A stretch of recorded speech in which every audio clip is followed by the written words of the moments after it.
বিরতির পর রাজের দল নতুন উদ্যমে মাঠে নামছে। এবার দেখা যাক বরুণের টিমকে তারা কত রান দেয়।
কি দারুণ ফিল্ডিং, আবার ওয়াও।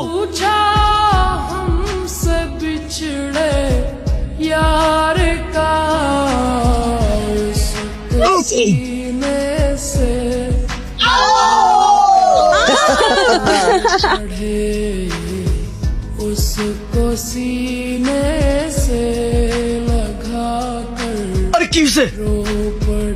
ফিল্ডারের অবস্থা দেখে মনে হচ্ছে সে হয়তো আর খেলতে পারবে না।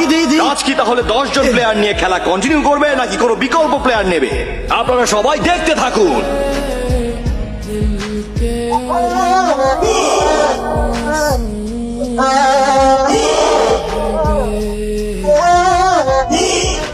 মিতা শুধুমাত্র আমার হবে, ও কখনো তোর হবে না, কথাটা মনে রাখিস।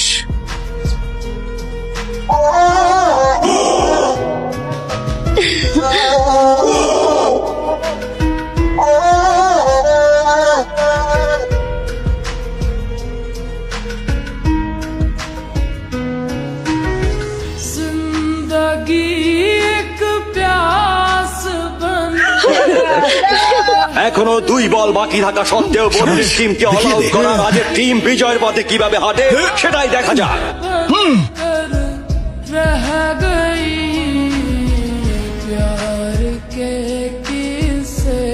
কামন বয়স, হ্যাঁ 1 রান করে আমাকে দে। আরে আমি 6 মারার চেষ্টা করতেছি আর তুই সিঙ্গেলের মধ্যেই আসছস। দেখ আমি এখন কি করি, দেখ দেখ।